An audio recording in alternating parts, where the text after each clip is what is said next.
Welcome to PlayPianoTODAY.com. This is Chapter 6, Part 1 of 2, from Blues for Piano and Keyboard.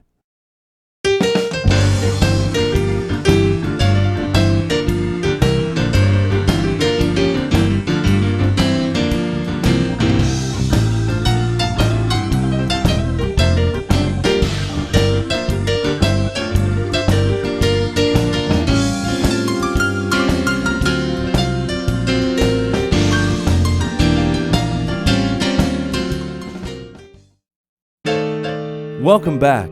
Today, we're going to expand on some of the blues riffs that we learned already. Now, blues riffs are just groups of notes that sound cool together, like this.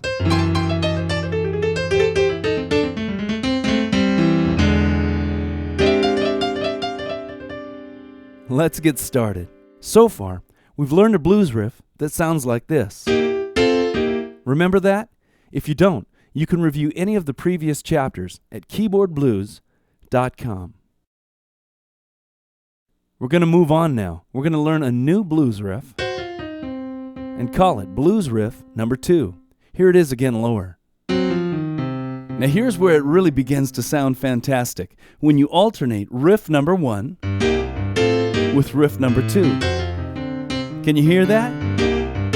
Riff number 1, riff number 2. Is riff number 1 followed by 2. Yeah, just back and forth is mighty fine. All right, here's some more now.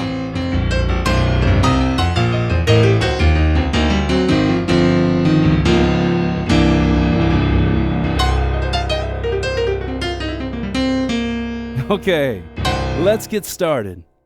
Now, at the end of that little piece, I played a long blues riff.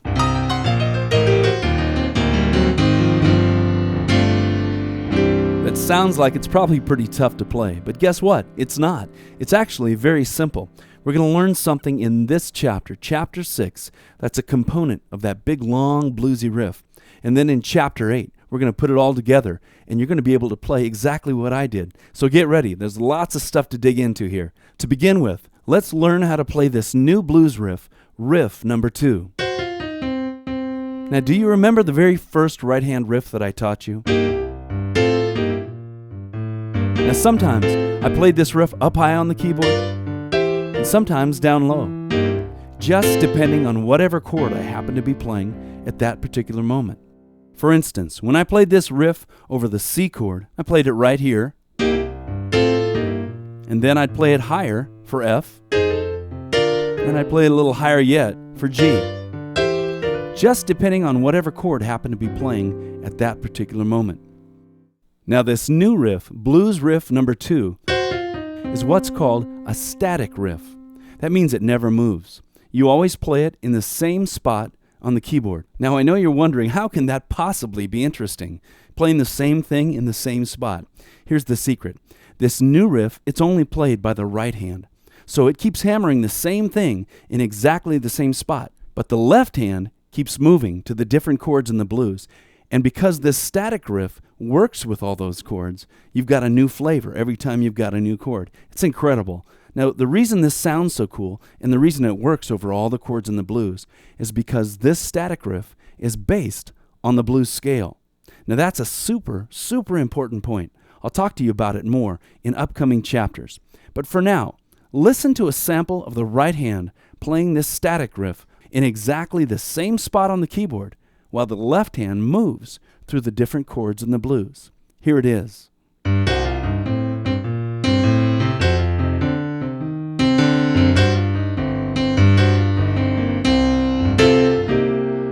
Now, did you hear how the right hand kept hammering the same exact riff while the left hand played different chords? That's called a static riff. And even though it doesn't seem like it would have much interest, because after all, you always play it in the same spot, when you couple that together with the left hand, it can become a very, very powerful force in the blues.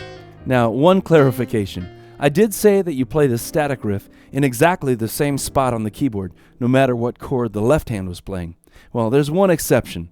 You can play it an octave higher, or 2 octaves, or an octave lower. whatever the case is. That way, it's always the same notes, but just in different registers on the keyboard.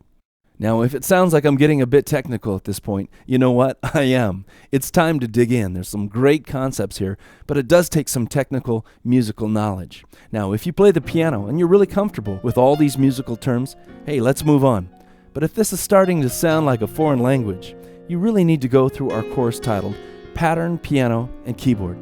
You can find that course on the net at PlayPianoTODAY.com.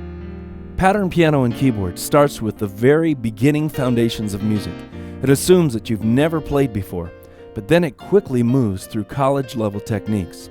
Now, the real power of this course is that it's able to teach you to play by ear quickly using the revolutionary technique of rhythmic patterns. This is so powerful. Using this tool of rhythmic patterns, students are able to quickly develop their own unique style and unique sound on the piano or the keyboard and create fantastic arrangements of any song by ear. Doesn't that sound like fun? We literally have hundreds of thousands of students around the world who have gone through this course and they've found a new passion for music. Now, once you've gone through that course, come back here and work your way through this online blues course. At that point, you'll have a solid musical understanding, which will allow you to become a creative musician, which is the key to a lifelong love of music.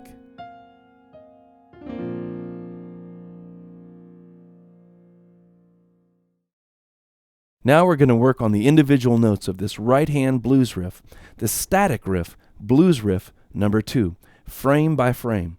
Now once again, the reason that this has been part 1 of 2 from Chapter 6 in the piano lesson series titled Blues for Piano and Keyboard. If you're watching this video on a site other than KeyboardBlues.com, you can find part 2 by simply doing a search for Blues Piano Lessons, and you'll find it. Otherwise, come on over to KeyboardBlues.com and you can check out the whole series.